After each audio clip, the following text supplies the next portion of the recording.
Yes, hello everyone, and welcome to today's, I think, quite exciting webinar on machine learning and remarketing. I see people are still joining, and sure they will still over the next couple of minutes. But we've quite a lot to get through today, which is a good thing.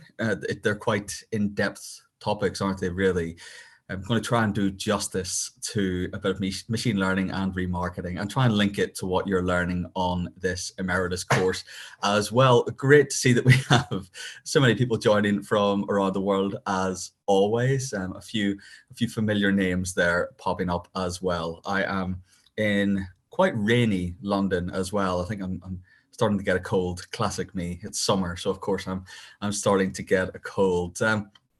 Usual, I suppose, housekeeping. Hopefully you can all see my screen okay. We have the Q&A box, so any kind of formal questions, I suppose, not that it's a formal session, but you know what I mean. Please pop them in there and we'll stop every so often. I have a few questions to ask you along the way. Stockholm, Sweden. I'm going to Sweden quite soon, actually, to look at wedding venues. Yeah, hoping to get married near Gothenburg, of all the places. So yes, we'll go through all of this. I think it's interesting, isn't it? I think I've mentioned this before on previous webinars that we have this great range of people with different experiences and different, I suppose, different roles in their companies and different aims for what they want to do next after this course. And a topic like this could be very, very technical. It could also be very, from Gothenburg. Okay, Hannah, I'll be in touch. So yeah, my fiance is from Gothenburg, hence that one. But yeah, we'll pick that up a little bit later. So really what I'm going to try and do today is get as much value for as many people as possible. I don't want to lose anyone along the way, but I don't want to make it too simple as well. So let's keep the dialogue open. I want to make sure you get as much as possible out of this as you can. So okay, move in. Hopefully you have a rough idea who I am and what I do. I'm a course leader for Emeritus. I've been doing this for a couple of years, actually. And before that, spent about 8 or 9 years working at digital marketing agencies in particular, with a real focus on the data and analytics side of things. So I was the managing director of a search agency and also the chief strategy officer kind of at the same time. So the aim was try and get real value out of data for our clients. So many people that have been sold the promise of what technology can do, but the reality isn't quite as glamorous sometimes when you get beyond the sales pitch. So that's really been my role. But since then, I've been working as an independent consultant. And yes, I write for a lot of different publications, and I'm an editorial associate at Towards Data Science. So it all keeps me nice and busy. Agenda for today is quite simple at this level anyway. Very quick recap on this whole idea of this kind of explosion of data, and we talk about it as if it's something really exciting, but it's only exciting if we do something with it. I think just doing one small but profitable and useful thing with the data that you have is much better than talking about it for 5 years and not necessarily really doing anything at the end of it. Machine learning as a I will try. I mean, yeah, I'll crank it up on my end. So machine learning is one of the ways that we go about getting some value out of that data itself. No problem. And then I want to look at that. So I could talk about machine learning for the rest of the afternoon, or actually we could do a 3-month course on it. So I'm just going to keep it to what we need to know for these purposes, because I want to move on to talk about remarketing. And I'm sure we all know what remarketing is. We've all experienced it. If not, I'll do a quick recap. I also want to look at some of those consumer data challenges, because we're not really in that kind of wild west of digital marketing anymore, where we can just go out and grab as much data as we need. It's a lot more judicious these days. So why do they work well together? I'll work through a use case, kind of a hands-on one of something that I've worked on in the past, some questions to ask, so things that I think you would need to know if you were going to work with your data team, summary, and there is plenty of further reading. Now, if there's anything in particular you'd like to know more about afterwards, please just contact me on LinkedIn or via email. I'm always chatting about these things. So we always see charts like this, and they're quite impressive, where we see how much data is created every single minute of every single day. And we've been talking about, I mean, big data isn't even really a buzzword anymore. Now it's just a cliche that we don't really use that much, because it sounds nice, doesn't it? But it doesn't really mean that much. Perhaps what we'll what we'll do with digital transformation actually in a little bit of time is, break it up into a few things that, the real meaningful parts and components of it, and become real specialists in those rather than just in broadly transformation. Same as no one would necessarily just be a big data specialist. No, you would focus in on something a little bit closer. So even this chart is hard to digest. We can see that there are big numbers there, and think, wow, that is quite impressive every single minute, and it puts it into context to give it that small time frame.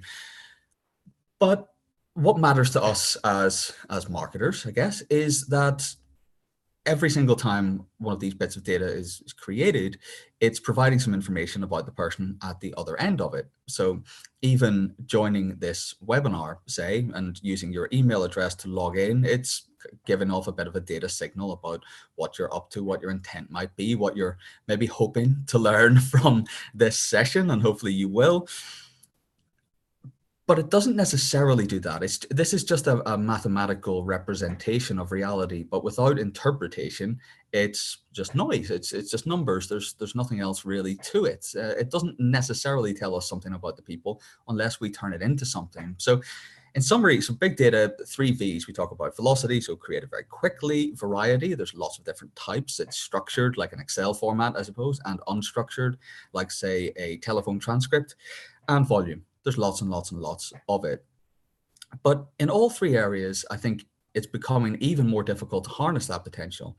If you aren't set up to capture, process, analyze, and use your data today, then actually the more data is created, the further you're getting from your goal. It's actually making it more and more difficult to get a rein on what all of this data means. And that can lead to a bit of paralysis where people think, well, I don't really know where to start with all of this. It's actually quite challenging.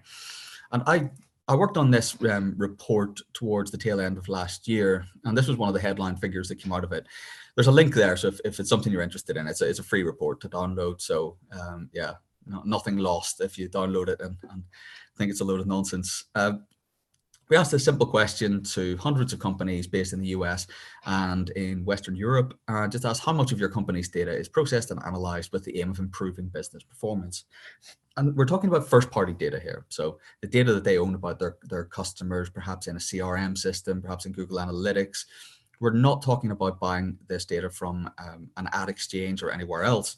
And you can see that the most popular answer was not to 20% of all data is being used at the moment. The next most popular, 21 to 40%. And then we have a small minority of 10% being very confident in saying between 81 and 100% of our data. What I think, and I've been writing quite a few reports where I go out and I talk to marketers at places like, yes, Google and Pinterest and Facebook and Amazon, but also at places like American Express and Capital One, right down to very small businesses that are quite innovative and agile. And it seems as though we need to put on a front that we are data savvy, we're data literate, we're data driven, if you'll forgive that terrible cliche. But actually, when you look at people who claim to be data driven, they often aren't. What they mean is I cherry pick some things from Google Analytics when I need to support a decision that I've already made. I'll go in and pick out some data, and that feels somehow advanced.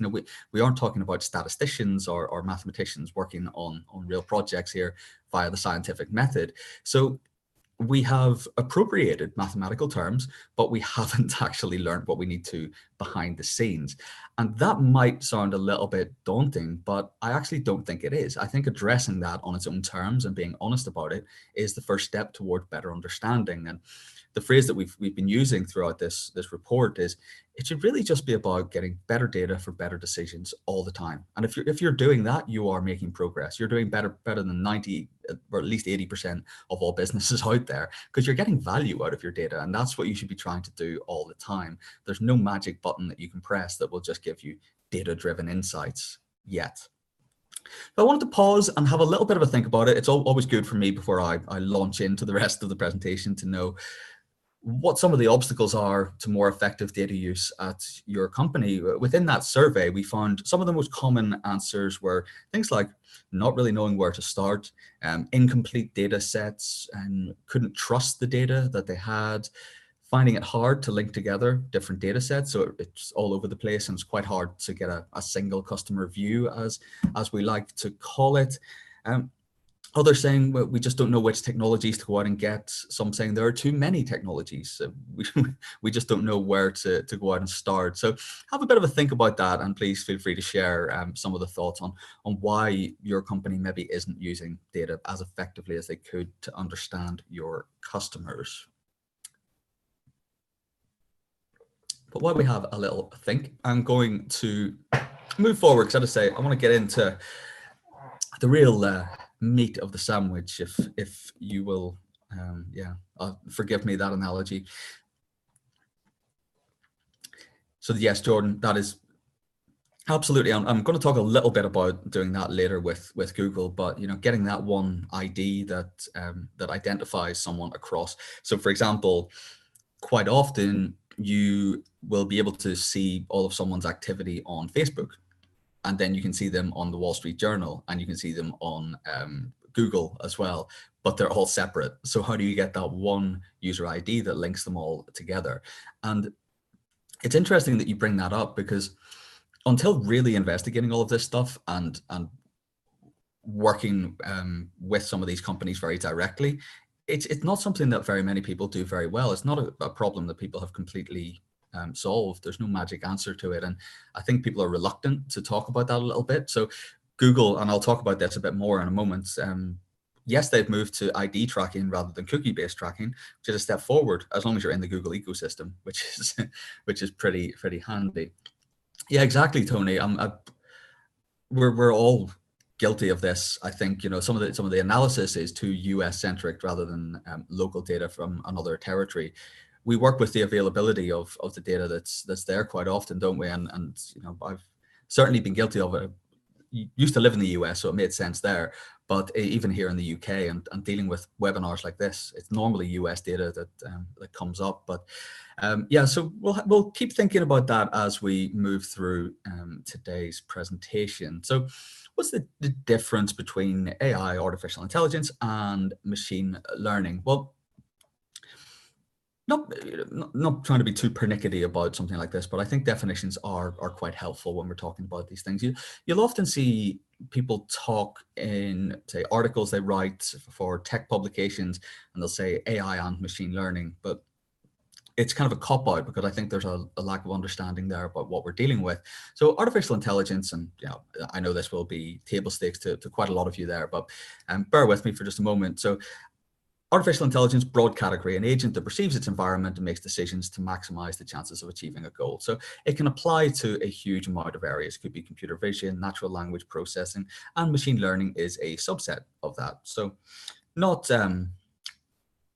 being incorrect to say that AI is machine learning, I suppose, in a lot of ways, but the science of getting computers to act without being explicitly programmed. And what this well, I suppose the name kind of gives away exactly what it does, but it is very much about looking at very large quantities of data, often billions of data points, and identifying statistically significant relationships between variables. So if we were you or I, well, let's say I, because I know my own limits. I don't know. You may all be a huge amount more capable, and probably are, but if I'm working with an Excel sheet and I'm just working with some formulas that I've made myself, yeah, I can find some relationships between 2 or 3 different variables within there, and see what the correlation is at the very least, and find a reasonably significant correlation there.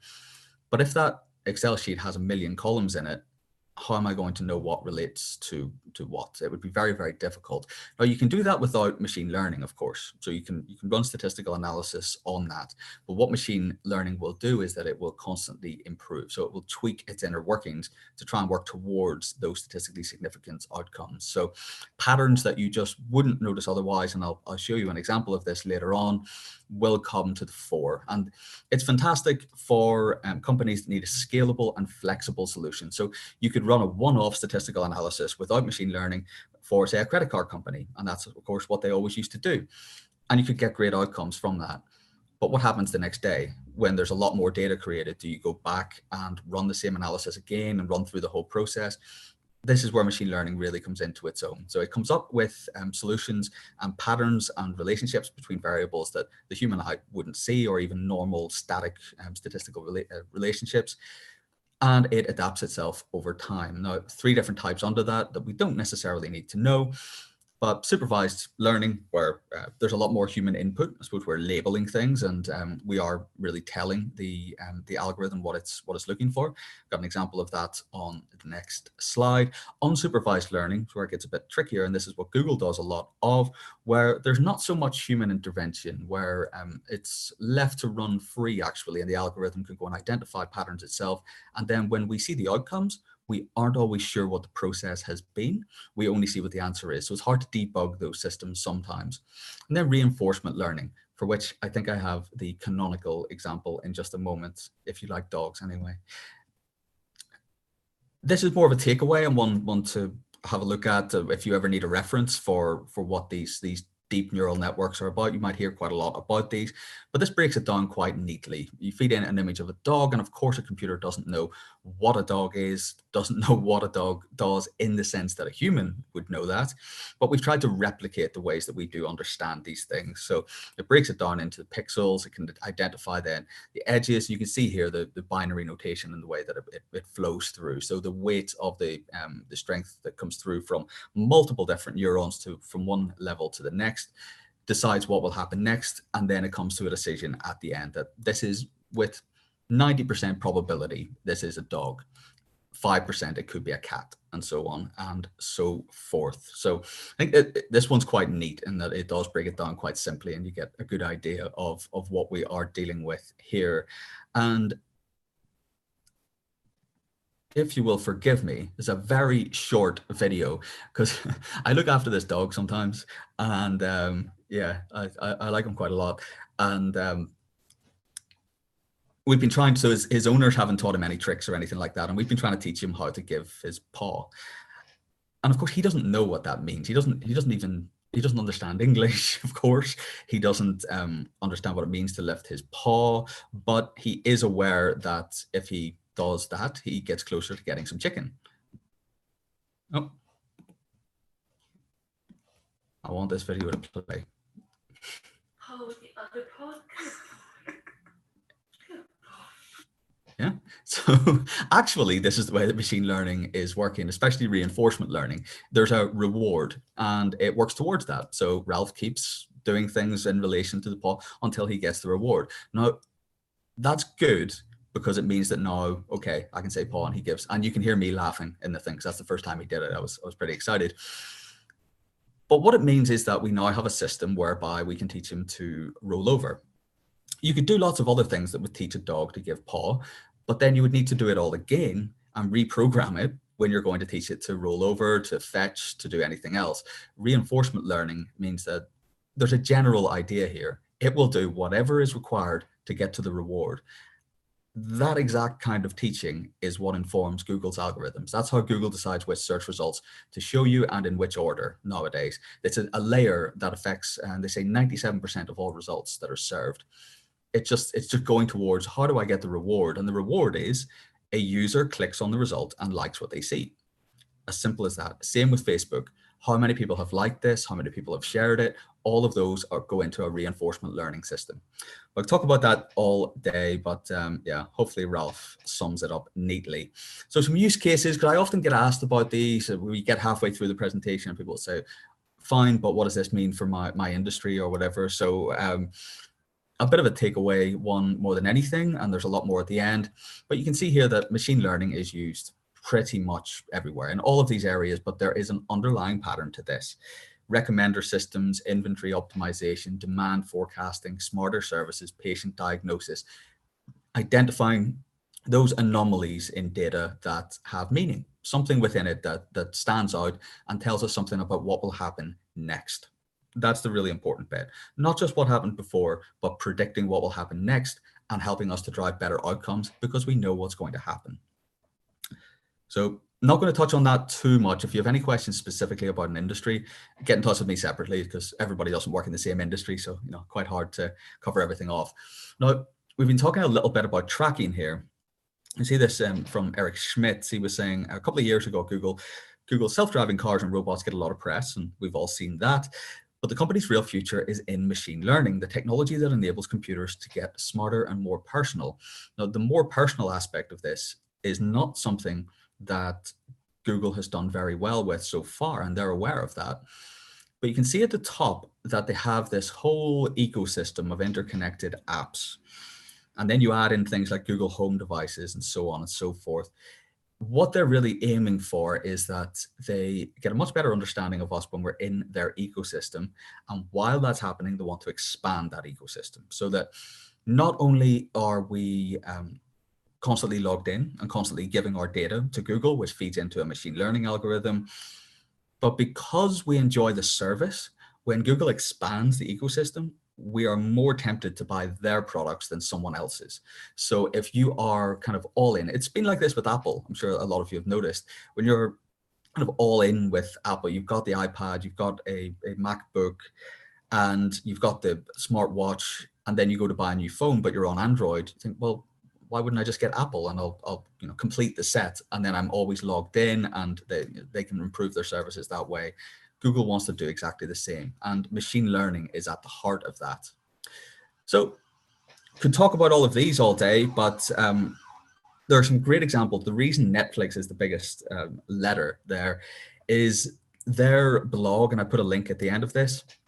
It tells you quite a lot. Their engineering blog in particular on Medium tells you a lot about the specifics of what they do. It's great. If you have any interest in this field, whether that's as a practitioner or just someone that wants to be able to communicate better with the data science teams, it's a great place to go because they do break it down and they tell you about where they went wrong, what they learned from it, how they tweaked things and moved forward. And Pinterest engineering is the other one that is absolutely fascinating. So a bit of a question then, I suppose, which machine learning technologies do you use on a daily basis? Are you aware that there is machine learning at the heart of everything that's happening there? I was going to give a few more answers, but no, I'll pause and look at questions while we have a little bit of a think. Yes, we do have a question. So in a country like India, there's so much diversity. So how do we trust and make decisions based on data? To be honest, I would have thought that actually in any situations like that, data is kind of precisely the answer to start building that level of understanding. I think when we're looking at especially cultural systems where we have a lot of preconceptions, and I don't mean that in a negative way, I just mean the way we are as people. We think of different languages, different groups, different areas. It's a subconscious bias, I suppose, that we always have. The way to cut through a lot of that is to look at the data. So people still exhibit the same behaviors. They have the same intent. They have the same desires. They will give off the same signals when their desires are met or not. And so, for example, when I was working with American Express, we found when we looked at the data that we hadn't adapted the website enough globally. We just hadn't catered for. We thought we had catered for the different cultural preferences, but now if you look at, say, American Express US, and then you look at their Japanese site, so it's one central team that deals with all of that. They are completely different now, completely different experiences. And dealing with this from New York, we didn't have a great idea of necessarily how things functioned in Tokyo. We had meetings with the Tokyo team there, and we built a website. And then when we looked at the data, we thought, wow, we really are not catering to these. So it's tricky to go into the details of all of that, and hopefully some of it comes through in this presentation. But I actually would have said data is precisely the answer, where you have a lot of diversity, but you still want to cut through all of that because you're just dealing with different people. It's actually a lot of what we think about diversity and different cultures and all of that can slightly be noise actually, and doesn't matter that much when it comes to the business. So the question: so what is the best way to collect data in a country where there is insufficient infrastructure to collect data? Yeah, it's a great question. It's one that does come up quite a bit on this this course actually, because I suppose we have a bit of almost complacency about that in some countries where it's so readily available. What I would always say is to begin with the first party data that you can collect, because when we talk about some of these systems and talk through all of these algorithms and things, it can sound, quite exciting, and we immediately sort of think, well, okay, if that company's doing that, how can I take what they're doing and do it for my company, because that looks great, and that's a natural impulse. But actually, we're always dealing in a competitive environment around us and within our own means. The companies that do this best, and whether that's Netflix or whether that is an individual store in another country, they collect their first person data and deal with that as well as possible. That means everything from even collecting data from customers in stores. It means collecting data from your analytics and social media profiles, however small it is in quantities, and speaking to customers and dealing with them directly. The insights that you get there are just as valid as they would be if you ran regression analysis on 1 billion data points. It doesn't mean that every company needs to be looking at big data. In fact, that's probably one of my biggest takeaways from this session, is the core principles of what we talk about when we're talking about Google or Facebook or whatever, or we're talking about a one-off, say, mechanics here in London, is that there are answers hidden within data points that we don't need machine learning for. We often just need an Excel spreadsheet with the data in there to try and understand it. And that can be corroborated by talking with individuals. It can be corroborated through so I would imagine using Google Analytics or some sort of a platform that will be tracking the data, or Adobe, something that's free to use and quite simple to get started on, and work it from there. Any business I'm speaking to, that's the first thing we say, is just let's get a handle on what you have today, and then we can look at what's out there. But one of the most common questions I get is, well, where can I buy data? I need more data. My company, we don't have much because we're small. We don't have a huge amount of data at the moment. And it's not the answer to every question, and certainly not just having more data. I understand where they're coming from, and I would be thinking the same thing, but it really isn't about that. It's about looking at where your business is today, what's relevant to you, and what you can use to get better results, because your competition is in the same position. So if you're being smarter than them, you're winning that battle, and that's the only one that will really matter. You'll be delivering better for the customer there. So get in touch. If you have specific questions about a specific country, please let me know separately. I don't want to get into too much detail at the moment about one area, but yeah, please do. So Kenneth, could you say that machine learning is like when my iPhone is able to suggest apps or files when I use the search option? AI is just the bigger network of all these learned processes. Yeah, so that's precisely what's happening with a recommender system like that. It's looking at you specifically. It has the whole database of everything that's going on. It knows what you've done in the past, and it's comparing you to similar people. What have they liked? And then suggesting to you the same thing. So all of that is based on machine learning. It wouldn't really be possible without that, because otherwise you would be trying to do it for each individual person, and well, even Apple doesn't have the resources to do that. Certainly not the patience anyway.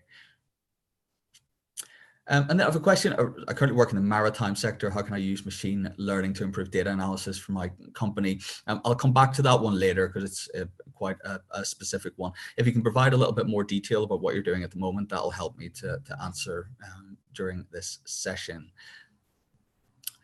Oh yes, so when I worked at a ticketing company, we used machine learning to fight bots buying tickets. Yeah, that's one we saw there. Fraud detection is pretty perfect for it. Credit card companies are very highly invested. And Edson says, in my company, we have bots to solve IT issues, but it's not that good. Yeah. I get the feeling I know the kind of thing you're talking about. Anyway, I'm going to have a quick look at some of these machine learning technologies, and I think this maybe starts to answer some of the questions that we've had. As I say, though, it's a very broad field when we're talking about machine learning.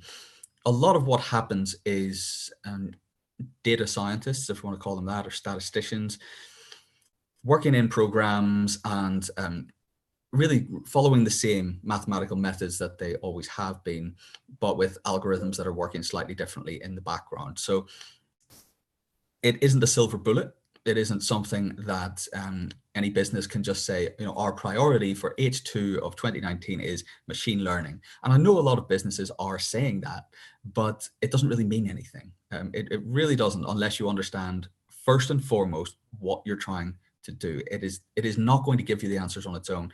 It will show you some statistical correlations, but unless you know what they mean and you know how to interpret them and you know what you were looking for, it's very, very tricky. So Gartner predicts that machine learning technologies will attract 40% of enterprises' net new investment in analytics and business intelligence by 2020.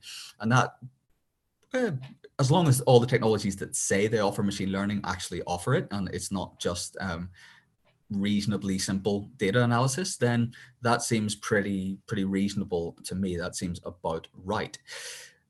So who are we talking about here? Well, these are some of the things that we would use this for. So when people are thinking of, my company is looking to get involved with this kind of thing, this is where it comes into its own. So recommender systems, personalization in particular, cart completion, we're going to talk about, don't worry about that, but also things like text analysis. So the Google Cloud tools do a very good job of this. So an example of this would be if you run a retail website and you want to upload your full inventory of items via images, and you want them all to be tagged and categorized, you can do all of that using machine learning.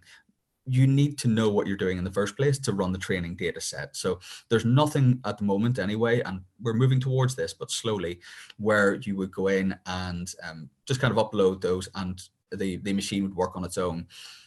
As we've been looking at from the beginning here, unless explicitly kind of programmed to begin with, it's really just a machine looking at a lot of data points. There's not much else that it can really do from that. It can't apply meaning, I suppose. That would be the key point here. Meaning has to come from the business. It has to come from an understanding of what they're trying to achieve. And that's, I think, some of the people I've seen work with these tools, that's been the biggest pitfall, is that there is a kind of a sense, because you see Netflix or Amazon, that it's going to build a recommender system for you or something, but it really takes a lot more than that.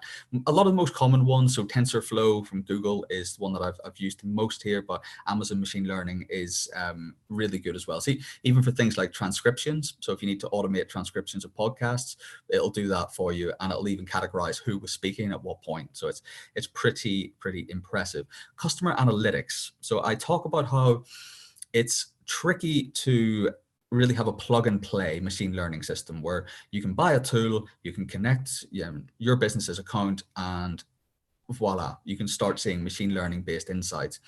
Some of the customer analytics platforms will do that for you. And it's really fantastic what's happening now with both Facebook and Google. So they're investing very heavily to provide a customer friendly version of machine learning. So you may not even notice that you're using these tools sometimes, but they will be in your packages soon, all for free.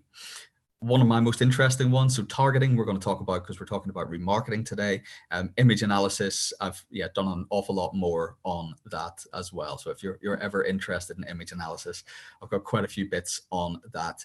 This is just one example. I'm not providing an explicit recommendation of anything. It's one that I find quite interesting, and I suppose a little bit of a sense of where we're going as an industry. A lot more tools are popping up, like Dataiku. I suppose this is pronounced, maybe it's IQ. And it's what people in the industry are starting to call plug and play AI. So really, you need to have a good business understanding. You need to have an understanding of what data can do, but it moves away from what you need to do at the moment. So I would need to say, choose the algorithms and have a look at whether they're valid for what I'm doing. These aren't things that everyone at a business has time to learn to do. It's not that complex, but it takes time. These systems now will help you just drag and drop and will help you come up with statistically significant conclusions about your customers. And then you can use those to build advertising lists on the other end as well.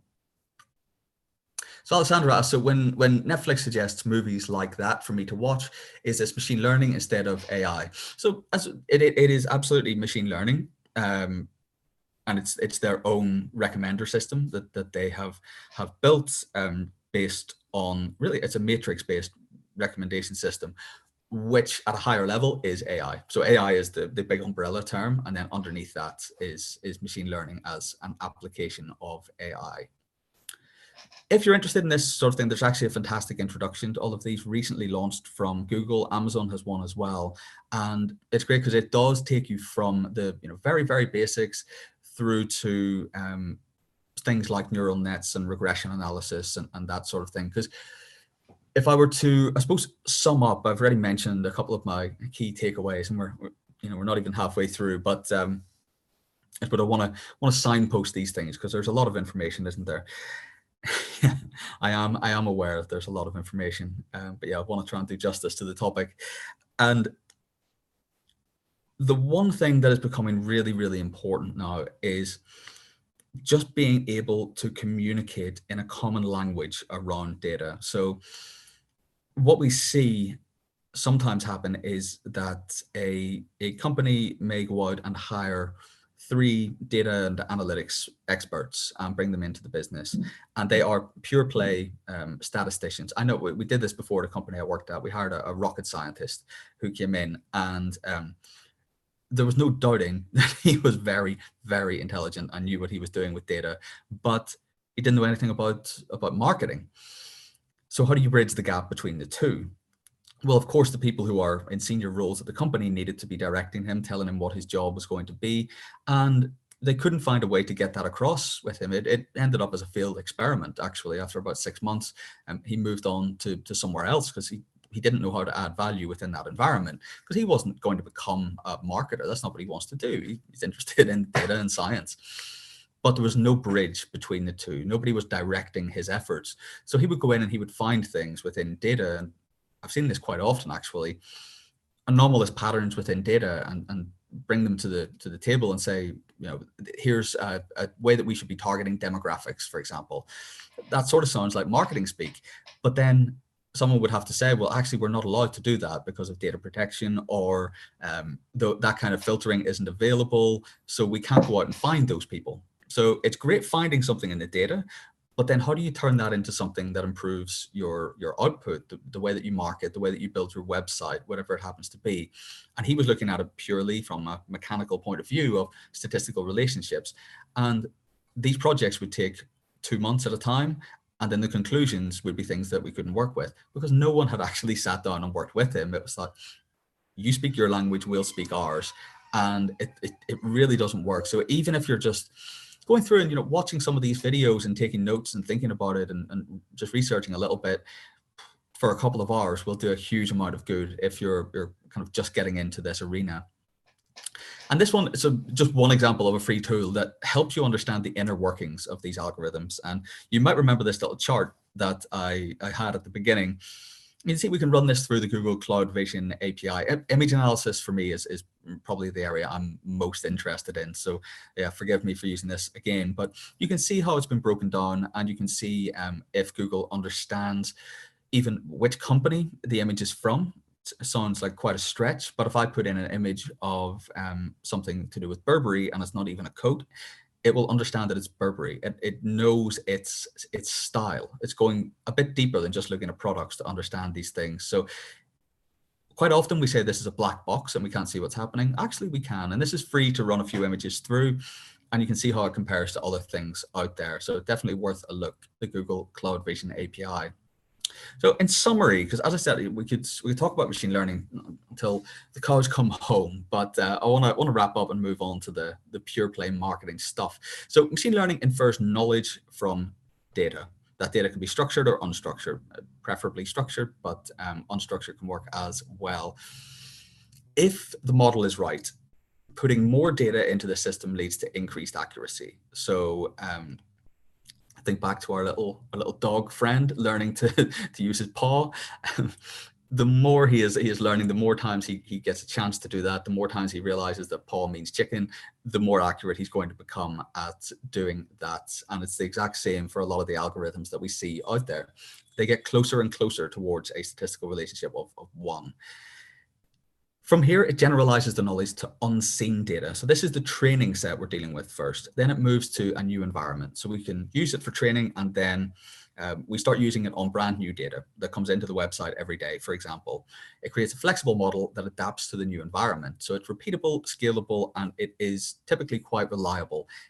You do need to have someone with a bit of a maths background, preferably, to keep an eye on that to make sure that what you're looking at isn't just an anomalous pattern that doesn't actually mean that much when you dig beyond it. But at its best, machine learning can personalize the interactions we have with brands. And it's one of the most powerful developments in marketing, but also for society as a whole.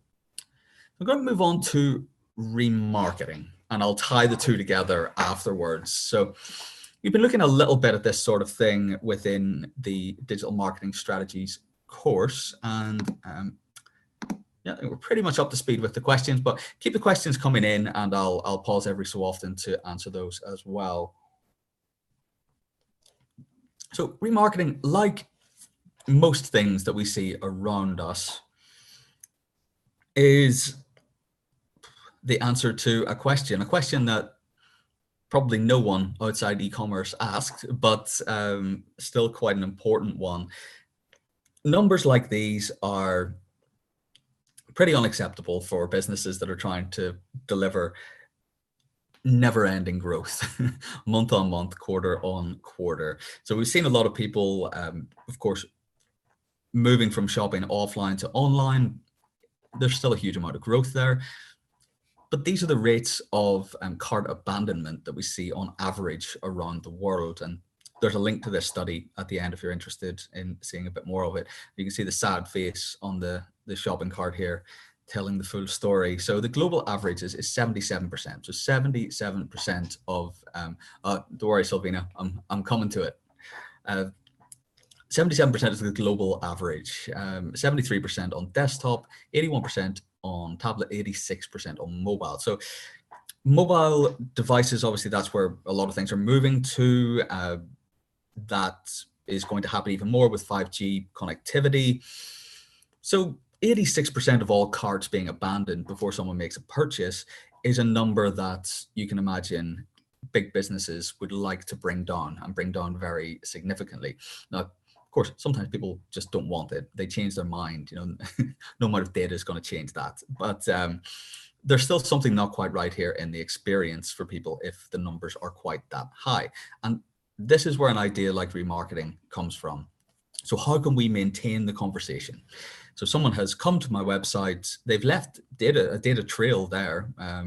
It might not even be that I know, you know, their name or their email address or something, but I will know that certain demographics have come in, they've looked at products, put them to the cart. So that's a signal of intent. That's an event that will be triggered within an analytics platform.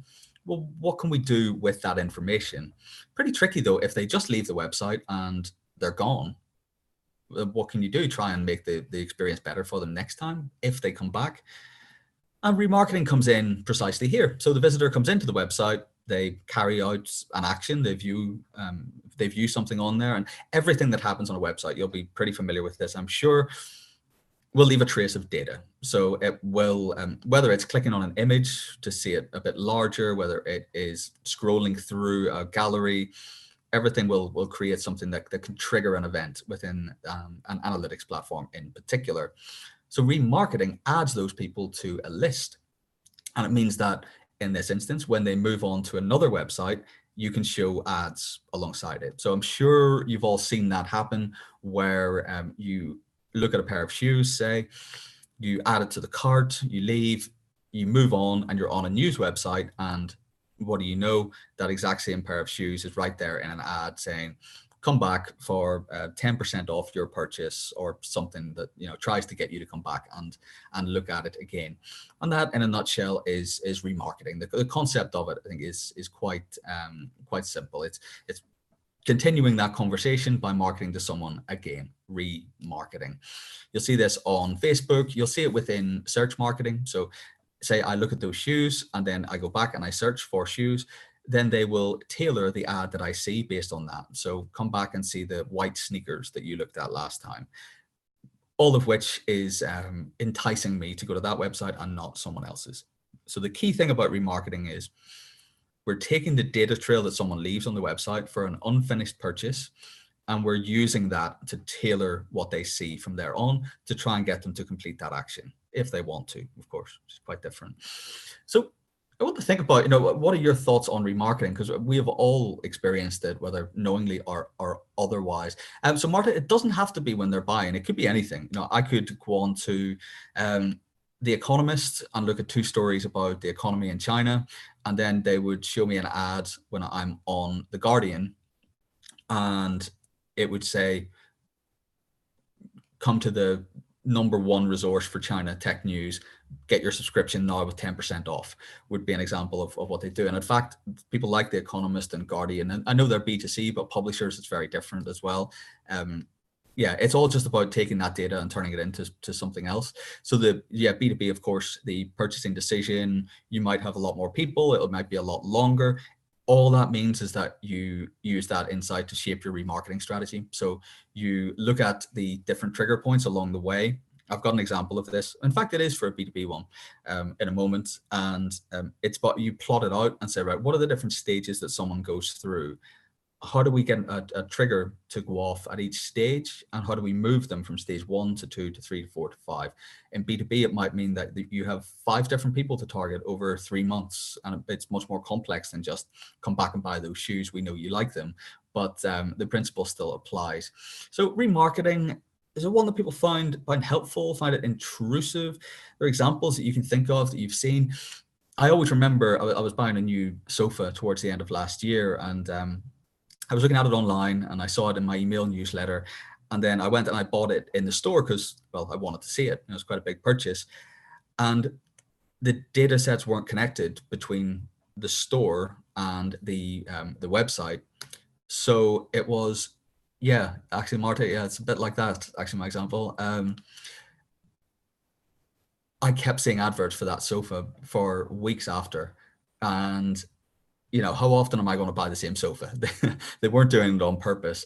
It was just because I should have been excluded from the list. So the thing is, I was signed in and everything on the tablet when I was in the store.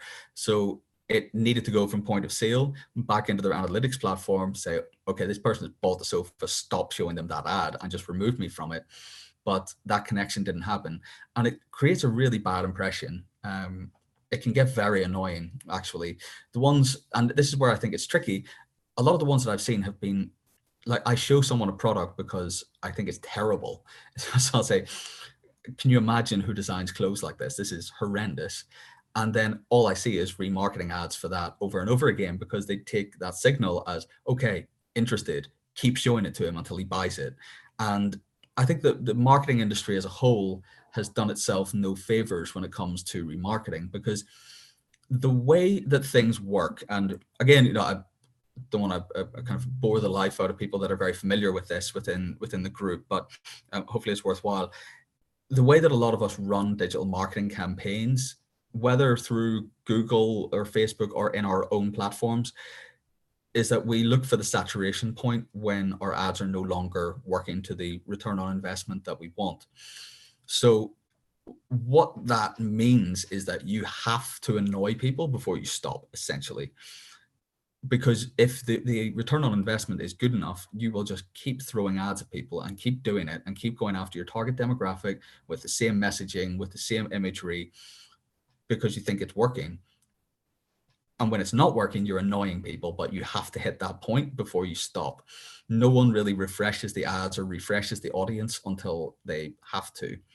And that's why you keep seeing this. It's very repetitive.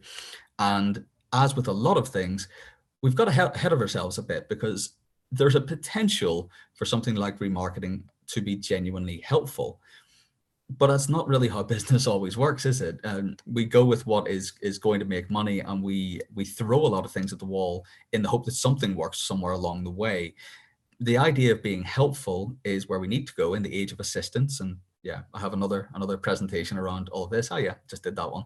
That idea of being helpful is where remarketing comes in. So we should actually be able to show people new products that they would never have known about. So I see some things, for example, on Instagram where I think, actually, I would never have known this company, and it's because I liked something similar. That's great. But yeah, at the moment, I would go on the line of intrusive. So Martha asked, so how long does remarketing last? Well, It used to be that you could keep the data and use it for 90 days, but that's actually been extended. So I think it's up to about 270 days now. So yeah, you can keep doing it for a long old time, which, yeah, not necessarily good news. But there's more to it than that, I think. So Google remarketing, they've really, especially now that they've merged DoubleClick very closely into this whole Google Ads ecosystem, they really want to push people to this idea of what we call full funnel marketing.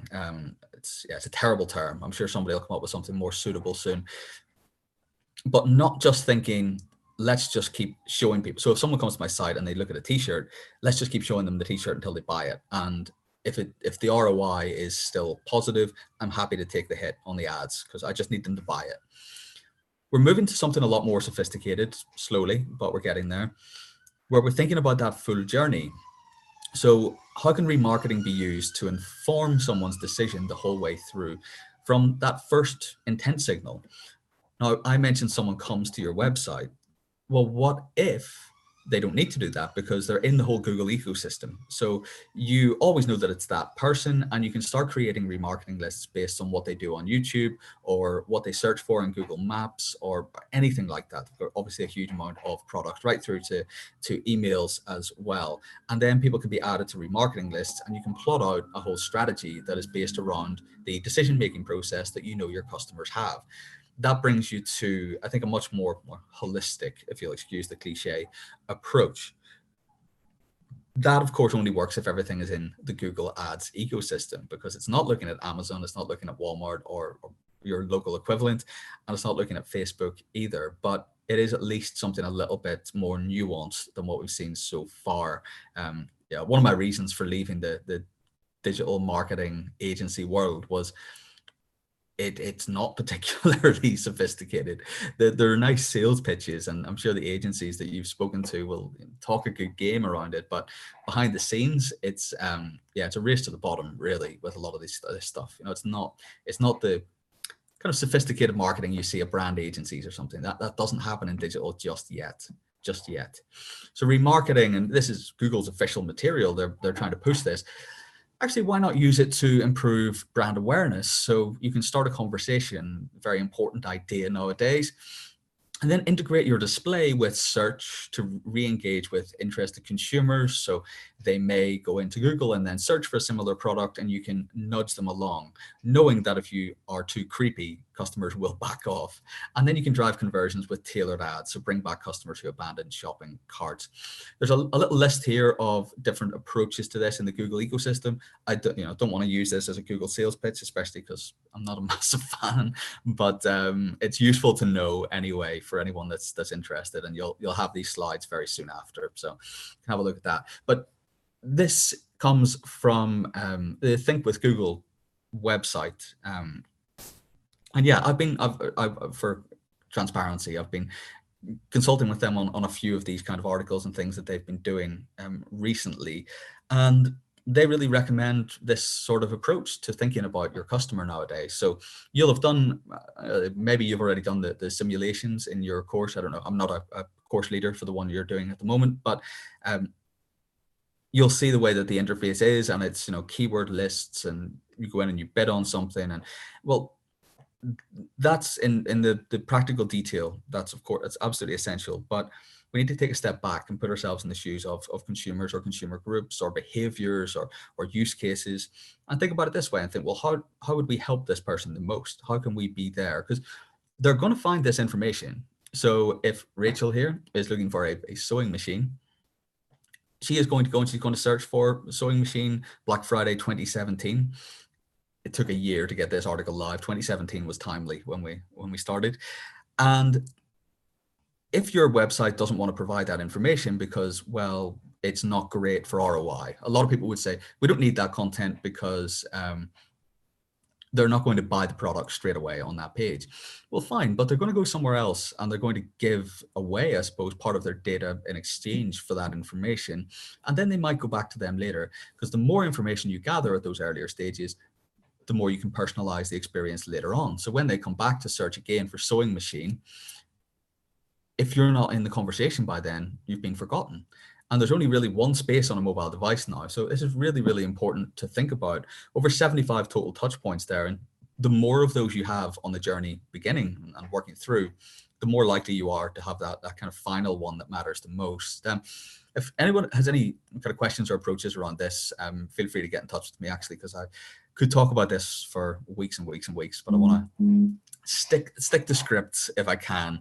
So I think we look at this and think, well, remarketing is sometimes a bit annoying, and those experiences tend to stand out in our minds. But we see that actually they tend to deliver 2 to 3 times the ad click-through rate compared to your standard Google search ads. So they do make quite a bit of difference, actually. And we see even for the tourism industry, because it allows you to use imagery that will convince your user to shop with you and not with someone else.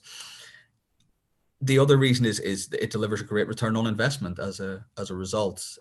Yeah, exactly, Susina. That's sort of the point with it, isn't it? It sort of jogs your memory a little bit. I find it sometimes when it's done subtly, and we call it a frequency cap, so the maximum amount of times that the ad will be served to one user.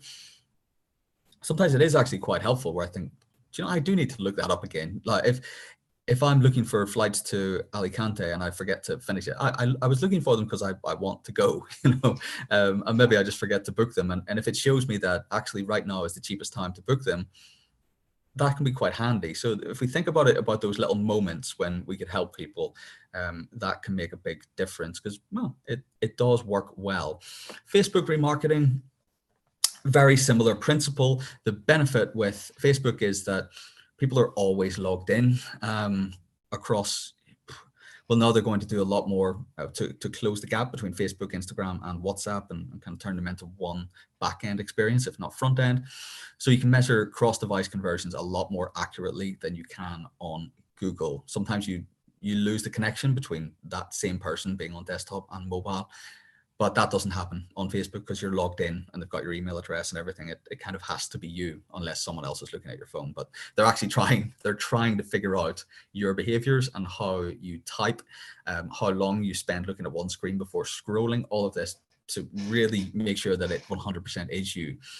They're even looking at how we walk to make sure it's us. So yeah, quite interesting. But this will only work for remarketing if you have the Facebook ads pixel implemented on your website. So that is definitely worth looking into.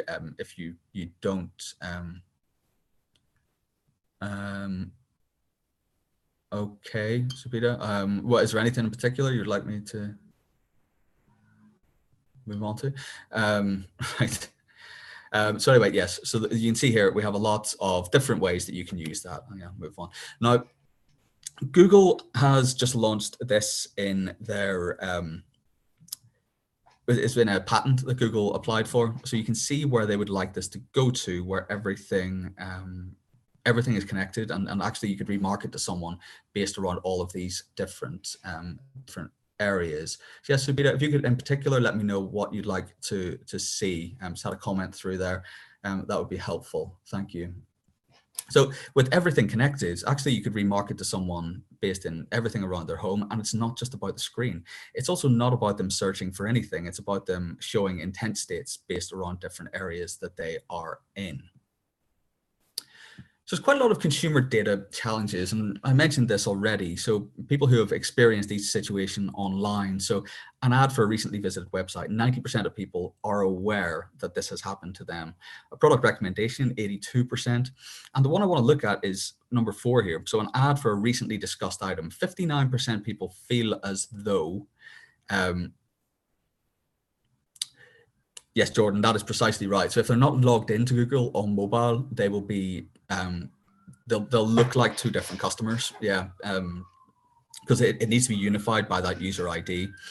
So number 4 there, 59% of people say that they feel like they've discussed something and then they've seen an ad for it. Subtext there is they're listening to us and they're targeting things. And I've had that feeling as well. And I have thought that is actually the case. They aren't at the moment just yet. And the reason for that is more to do with data storage than anything else. It's just not practical for them to do that. They also don't need to. They know so much about us that they can triangulate the data to know who we've been with, what we've been searching for, what we like, we've already given up so much information that we feel like we're being listened to when we see ads. But actually we haven't. we've opted into this system to such an extent.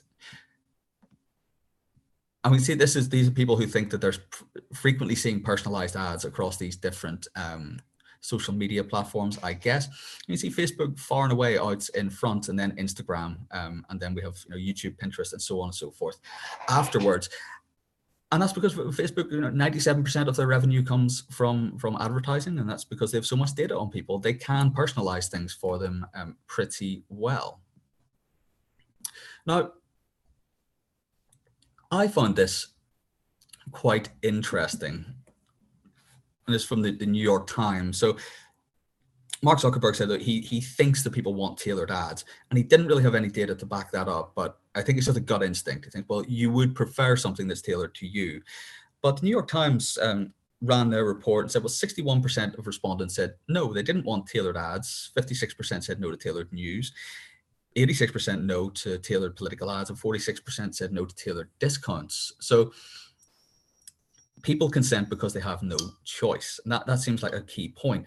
Now, the future of this area lies in this whole idea of remarketing. So it requires data. You have to leave a trail of data, or else it's very hard to pick up on what you've done. And at the moment, we're not necessarily opting into that. We will, of course, have the option to opt into that in a clearer way than GDPR offers us to do. But actually, I'm not sure that we would at the moment. To get the quality of advertising that we get today, I wouldn't opt in for that. I would rather have my data cloaked and not be tracked everywhere that I go to see what I see at the moment. So Mark Zuckerberg believes that we do want this and we would opt into it. I would respond that the advertising needs to be a lot better if we actually want to get to that point. You may have seen this yesterday. So Apple has really kind of doubled down on this idea of allowing people to sign in with Apple. Now, what this will do, it obviously on the face of it looks very similar to sign in with Google or sign in with Facebook, but it does encrypt the email address. So it creates a fake one, and then it actually forwards on any information to your real email address. So Apple isn't concerned about what this does for advertisers like Google and third-party ad exchanges. That's not where its money comes from. It wants Apple users on their products using their services. That's where it's going to keep growing. So it's nice. It ties in nicely with their approach to privacy. But things like this will have a big impact. So display advertising, and you've obviously you will have seen plenty of display advertising out there, banner ads and that sort of thing. So Criteo is one of the biggest players in that area. French company, and they do personalized retargeting. So pretty much what we're talking about, and you can see that just looking at all time, their stock has decreased very significantly since mid 2017, when a lot more was coming out about the upcoming GDPR, when Apple started talking about blocking cookie-based tracking on Safari, because their whole business model is very much based on that. They've held on to value more than people expected, actually, by partnering with a lot of other companies. But this is where, and I think this is a key point, the idea of this value exchange between the consumer and the company comes to the fore. Everything that I'm talking about today depends, and will depend even more in future, on the consumer choosing to give their data across. Before, I don't think anyone knew what was really happening in the background, so we couldn't opt in. We couldn't consent because we didn't know what it was. But now that we're becoming more aware, it's up to these companies to start giving us a sense of value, a reason to believe and to share our personal information. And if you want to understand any of these things, look at the share prices of the companies to try and think of what they're going to do next and what's happened in the past. It tells pretty much a big story. So yeah, no, I think I'll follow up from Subida, but yeah, if you want to let me know just what to zoom on to, I will be happy to, as I said, and I want to make sure you get as much as possible out of it. So a question from Natasha: do you think it's true that flight searching sites like Kayak or Skyscanner and that sort of thing show you a higher price when you don't buy tickets the first time and then return to their site? I don't believe so. Everything that happens with their pricing systems is very much automated, and it's based around classic sort of supply and demand mechanics. I really don't believe that it's factored in for that to be the case. I think it's probably just coincidence. Especially nowadays. I did hear stories about this a while ago, though, a few years ago, and in particular Ryanair, actually the European budget airline, and yeah, they were almost punishing you for not booking with them quickly enough on purpose. A lot of these websites now, it's just that the price changes over time and that sort of thing. I would definitely recommend using Hopper if anyone's in the US. I don't know if the little rabbit guy is anywhere else yet, but yeah, it is very good because it predicts the price 3 months away, and it gives you an alert when it's the cheapest time that it will ever be, and you can get involved with that. So yeah, we use that quite a lot in the US. So in a nutshell, remarketing, so it engages customers who are interested. They're interested in being to the site, or at least you have a rough idea. Delivers a high ROI. It really does work very well, and it's where a lot of search marketers are putting a good proportion of their budget now is based around remarketing rather than prospecting. It offers the opportunity to personalize ads if you do it well enough, and if you can make use of the data that you have. Used inaccurately, it can frustrate consumers. Need to be wary of a lot more of the privacy laws that are coming up. So we can't just go out and grab data. We need to make use of what we do have. And consumers may not even want more personalized ads. I don't think we should make the assumption, or I don't think we should look at it from the lens of because we can, we should. It's a lot more complex than that, actually. Use the data to understand whether customers actually do want that. And it's a good point just raised. So personalized ads can sometimes be a constraint from exploring.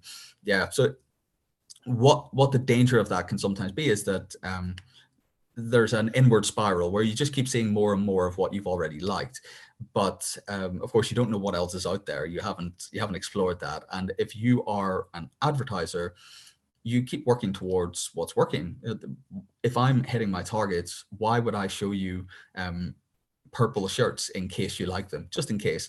And sure, I'll learn something if you don't like them anyway. Well, no, because I'm going to have to report, and someone's going to say, sorry, you spent $20,000 advertising purple shirts just in case somebody liked them, and they, you've lost all that money. So that can be tricky. And I think the big companies are aware of that.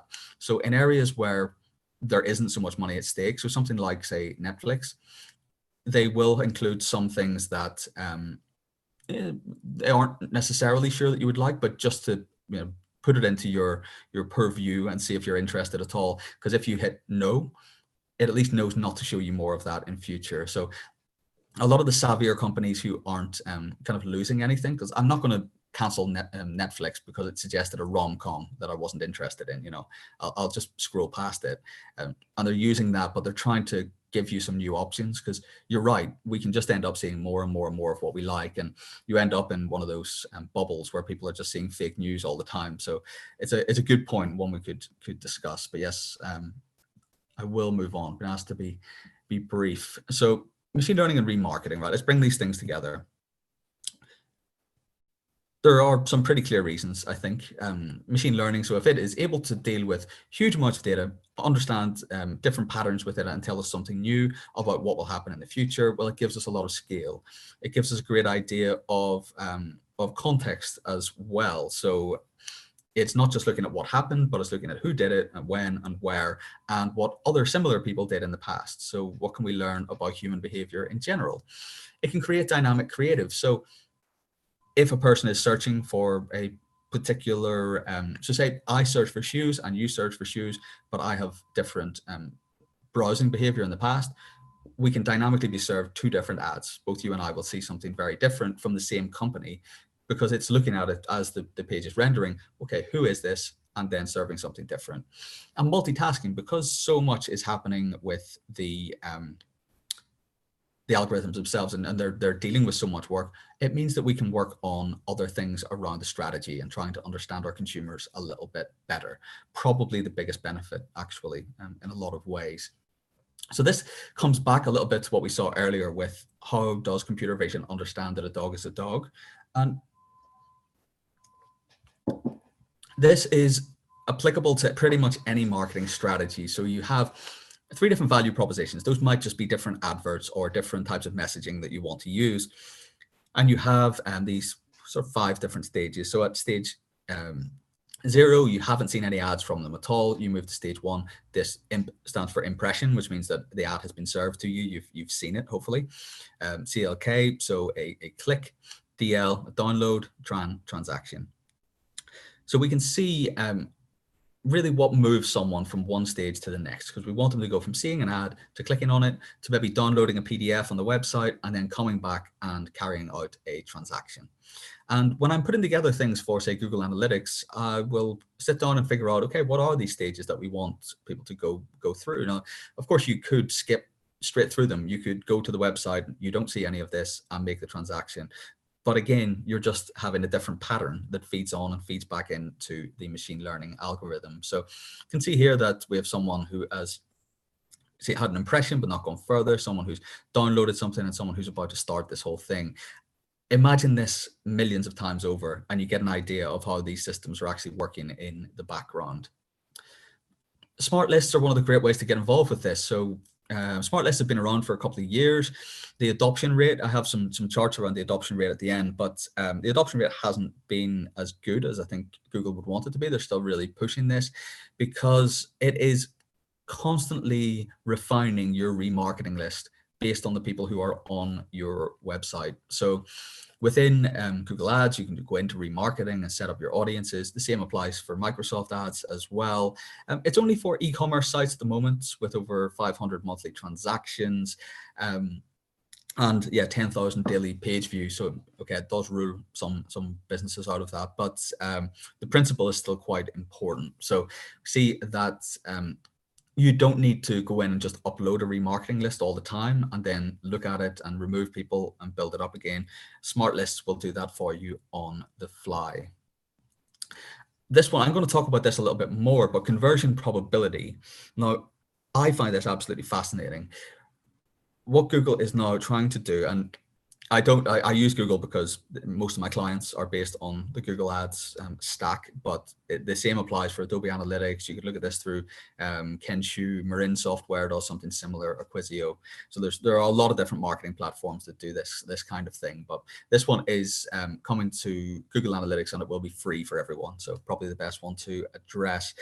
And really what it's looking at is based on the people who have made a transaction on your website before, so historical training data set, it looks at the people who are on your website today and who have been on it recently, but have not made a purchase.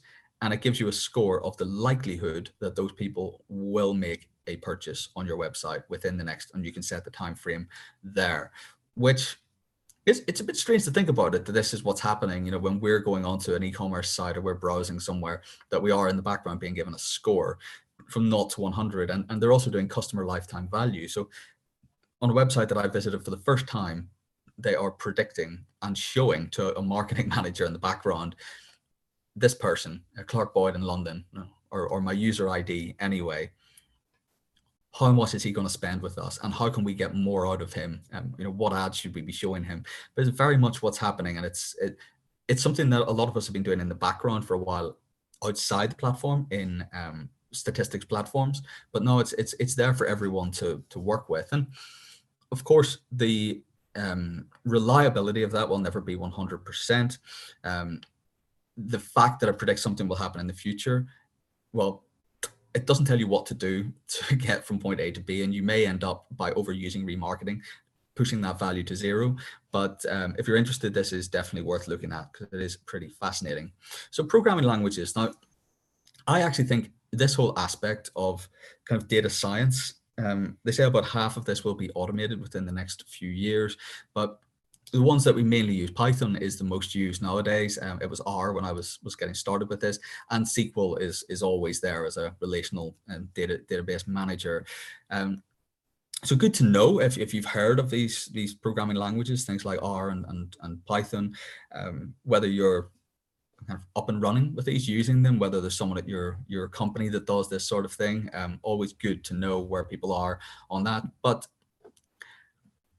this is still my key message actually around this, is that, well, it doesn't necessarily matter if it's something that you're not familiar with, or something that's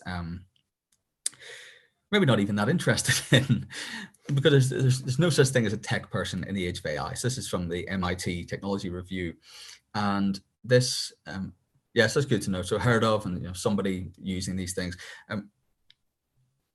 This is actually one of the key things, and I think this is one of the biggest changes that will happen in the next few years, is breaking down these kind of walls between the data center of excellence, or the analytics department, and everyone else, because this should be imbued in every part of the company. Everyone should be empowered at least to ask the right questions, if not necessarily to go and figure out the answers for themselves.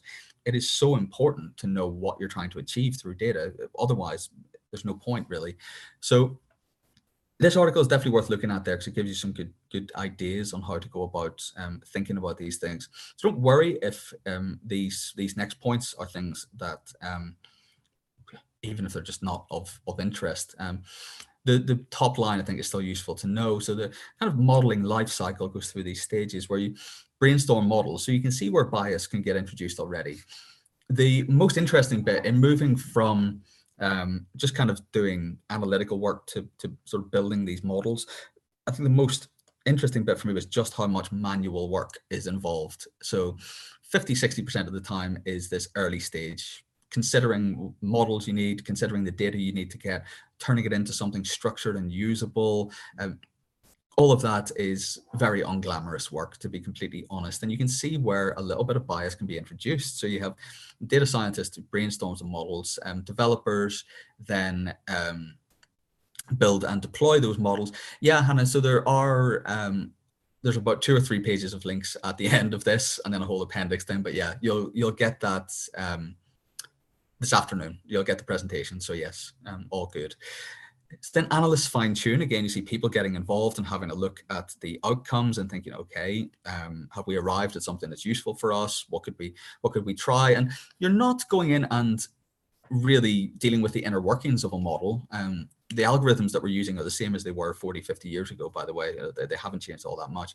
And then repeatable models are put into operation, and then they're retuned over time to try and arrive at something positive, but also statistically significant. Now, this process, this is one I worked with for a client, must have been about 18 months ago now, actually, an insurance company. So it was B2B, business insurance. They were selling in the US, and went through all of these stages a little bit like we had before, but the end point was to come up with a target audience list. So we wanted to find out who are the people that we aren't talking to, but we should be if we want to hit our targets. How can we identify those people using the data that we already have? So the first thing is, it's a simple step, but setting up your website to capture the Google Analytics client ID. If you're not familiar with that, just actually just look it up on the Analytics help forum, and it'll show you there. We use BigQuery to generate a training data set to create a statistical model. And then we wanted to create a remarketing list using BigQuery again. So what it was able to do is exactly what I've just shown you with conversion probability. What we wanted to find out was, who are those kind of high volume and also high value customers for us that we haven't really focused on, that we haven't been remarketing to. Now, the interesting bit, and again, we bring in the human element here, so this isn't too robotic, is you kind of think, well, if someone is 98% likely to take out a policy as it stands, should we be remarketing to them all that much? The temptation is to go, okay, they're the people we need to talk to. But what if you just put them off? They'll consider it on their own terms. They're familiar with us. So it shapes the messaging. And you think, well, how many times would we want to serve them an ad? We don't want to do things. There's no point showing them a discount or something like that, which wouldn't be that relevant for insurance, but say for shoes or something. because they're going to convert anyway. So it's just a little helpful reminder. So you can segment the audience and say, so from 95 to 100% probability, we actually just want to show them brand messaging and a couple of nudges based around say they're looking on the Wall Street Journal or Forbes about the latest news in the insurance industry. That's where we want to show them an ad just to remind them, jog their memory. Whereas if they're down lower at about 30-40%, we need to do a lot more work with our remarketing actually. How do we get that number up to 80, 90, 100%? So it's not just about creating the data, it's then about creating the strategy that goes with it. So we use this to create an AdWords audience. It's now Google Ads.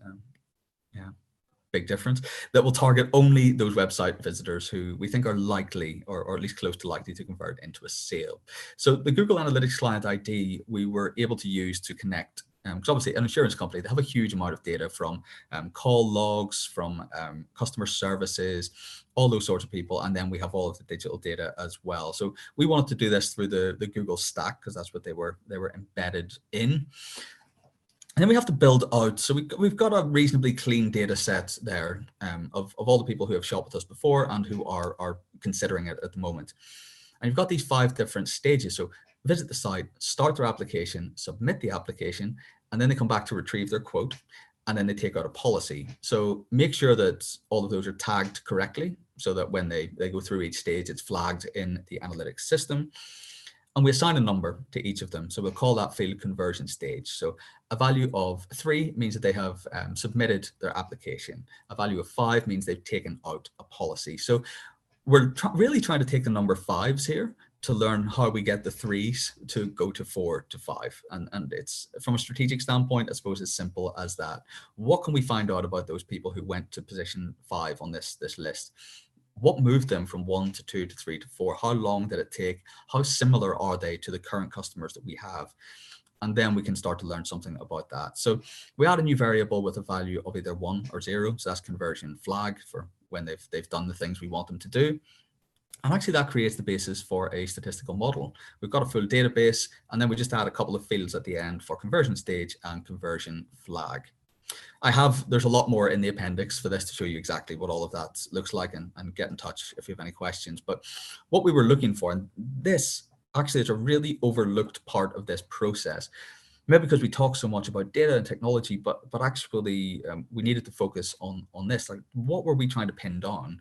So we're looking for people who took out a policy, yes, who live in Texas, because that was the area where conversion rate had dropped very significantly, and who work in a white collar profession. So that's the high value segment for them. And that gave us an idea of what we were looking for.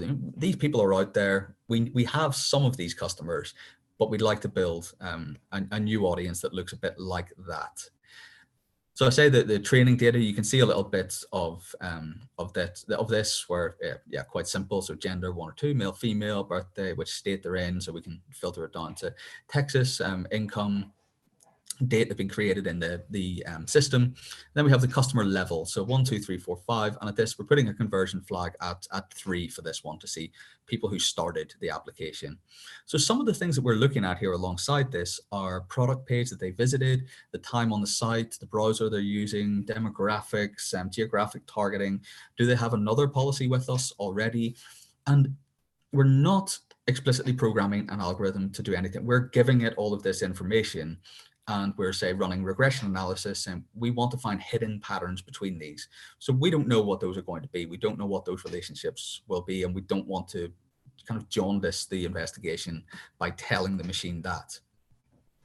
But an output of that we were able to come to actually was through Google BigQuery to see so each of these hits, so each person that's coming into the website, what is the conversion probability for that person? So these are the people on the website today.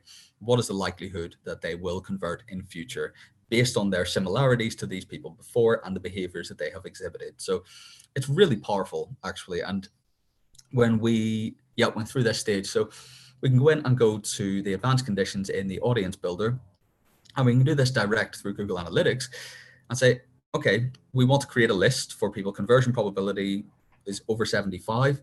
And then we can plug in our strategy for that. Okay, so 75 and above, we want to show certain messaging at certain times of day. We want to do video and display, but not search advertising. And we can build all of that out and then trial it and see how things go. And it actually, the conversion rate for this segment on mobile devices, which we found was a key area that we hadn't been looking at. Actually, yeah, that was one of the key findings. We thought that people would be kind of using desktop during the day, and it's kind of a received wisdom in their business that they're using desktop during the day because they're at their computer screen or whatever, and then at night they may be browsing and looking more on their mobile device. And it tended to be a lot more the other way around. So they're on their mobile device while doing something else, kind of jogging their memory, looking at things via email to do with insurance, and then at night they're sitting down because they've got other work to do during the day, and they're figuring out their policy with all the information that they've got on mobile during the day. Little patterns like that hadn't really come to the fore for us, or at least hadn't seemed significant, but we ended up targeting a lot more on mobile with things that they could say use in the evening. So give them all the information that they need and allow them to subscribe to newsletters and things like that. The conversion rate went up kind of 3 or 4-fold in the space of a month. So it was a real success. But this is a little bit of a takeaway one. I think if you're working on a data project at your company and somebody's running an analysis and they want to get your opinion on it, these are some of the questions to be asking though. How do we know our data isn't biased? Do we have enough data to make sure that it's reliable? Do we need to update the model frequently, and why? Who makes that decision? How do we ensure we don't underfit or overfit to the data? Any of these kind of points that you'd like to know more about, please just let me know, because these might be an issue for your company at the moment. But I think that's the key thing, is not just to take the data that's put in front of you at face value necessarily. It's about people. It's about the consumers on the one side. It's about the analysts working on the project. And then you have the mathematical data in between those two areas. But we need to question it quite a lot.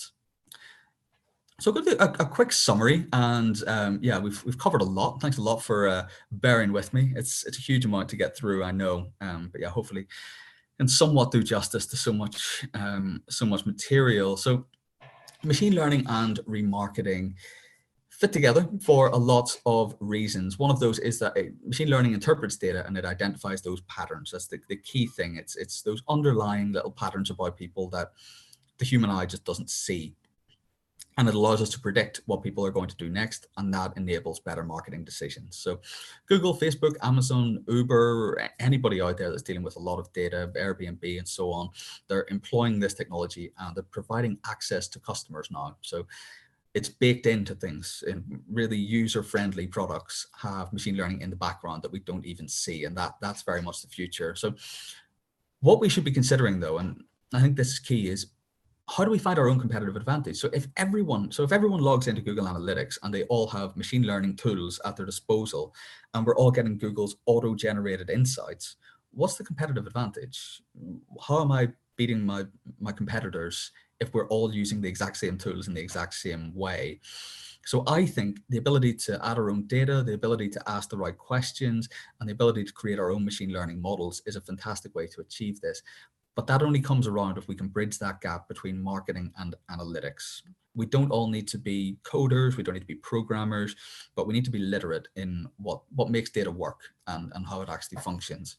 Yeah, exactly, Niranjan. So that's the key point here, is that it's the whole insight part of it comes from marketing. We're the ones who need to translate the data. We need to interpret it and apply it for something that's better for the customer. The data is neutral in itself. We need to derive the insight from that and do something with it as well. Well, actually, yeah, Emeritus has a lot of data science courses, really hands-on courses from the Columbia Engineering Department, which are fantastic. Yeah, I had a bit of my own humble little bit of input into those. So yes, if you're ever interested in a future course on those, please do get in touch. As I said, there is a lot of future reading, or further reading, sorry, if you're interested. Not, yeah, I told you, Hannah, there's plenty coming up. And then, yes, I have a lot of other slides in here as well. But it just about brings us up on time. So thanks a lot, everyone, for joining and for bearing with me. As I say, try and get through an awful lot in this, but I think it's worthwhile, given the nature of the course you're doing. There are some of these points that I think will be beneficial to know a bit about. Hopefully you you agree. Get in touch with me on LinkedIn or email if there's anything else you'd like to know about. I know there are some things I can't answer in this session just for timing reasons, but please do stay in touch. We'll share the slides with you as well, so have a look at them and see if there's anything you'd like to know more about. But otherwise, I guess all that remains to say is I hope you have a great rest of the day and enjoy the rest of the course. It's been great speaking to you all again, and I'm sure we'll be in touch soon. So take care and speak soon. Thanks.